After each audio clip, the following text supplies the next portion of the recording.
di nuyu mboolem ñu nga àndal di nuyu sama collègue yi monsieur le ministre xam naa ne nag man lu may wax moom sama naataango yu bëri wax nañ ko fi mais balaa maay ñëw rek damay wax ci benn sujet boo xamante ne honorable Maïmouna Bousso wax na ko fi par rapport ak naturaliste yi monsieur le ministre xam naa ni kii di wax ni dafa fàtte ne dañoo ne intégration africaine dañoo wax libre circulation dañoo wax ZLECAf te sénégalais nu ñu nekkee étranger nu ñu nekkee fii ci Sénégal noonu la doomu sénégalais yi nekkee feneen bu nekkee ne nit ki dangaa am lu ñuy wax déception amoureuse ah ñun syndicat bi jóg nañ taxaw pour waxtaan ak ñi nga xamante ñooy Guinéen ñu dem jëli ki nga xamante mooy Mariama Baldé ñu indi ko.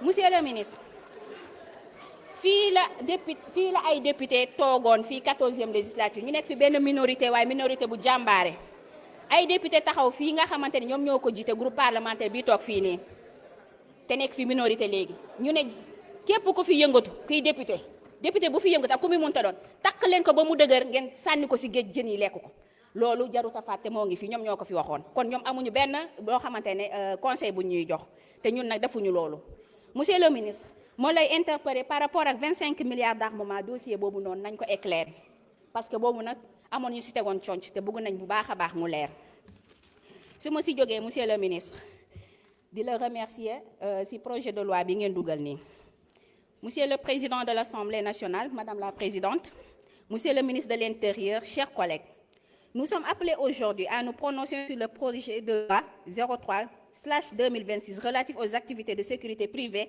un texte attendu, nécessaire et stratégique pour notre pays. Au Sénégal, les activités de sécurité privée sont encore régies par la loi numéro 78-40 du 6 juillet 1978, complétée par le décret numéro 2003-447 du 18 juin 2003, lequel a abrogé et remplacé le décret numéro 78-113 du 1er février 1979, fixant les conditions d'exercice des activités de surveillance, de gardiennage et d'escorte de biens privés.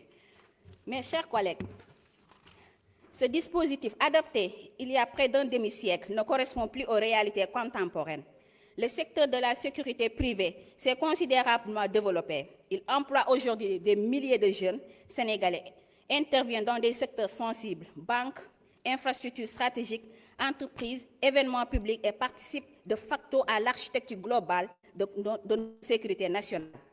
Or, que constatons-nous, monsieur le ministre? Une prolifération parfois anarchique d'agences, des insuffisances en matière de contrôle et d'agrément, une formation souvent inadaptée ou inexistante, des zones grises quant à la responsabilité civile et pénale, et dans certains cas, une confusion dangereuse entre mission privée et prérogatives régaliennes de l'État. L'État ne peut déléguer une parcelle de la sécurité sans en encadrer rigoureusement l'exercice.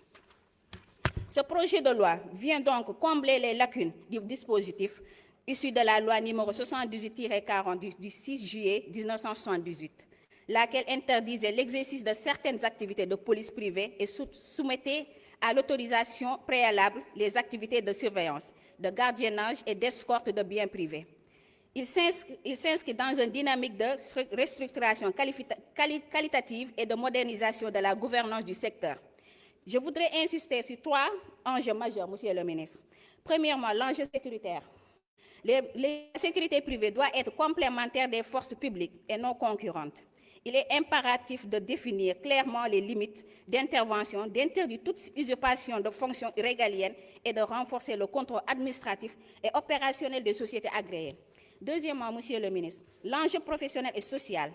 Les agents de sécurité ne doivent plus être considérés comme une main-d'œuvre précaire et interchangeable.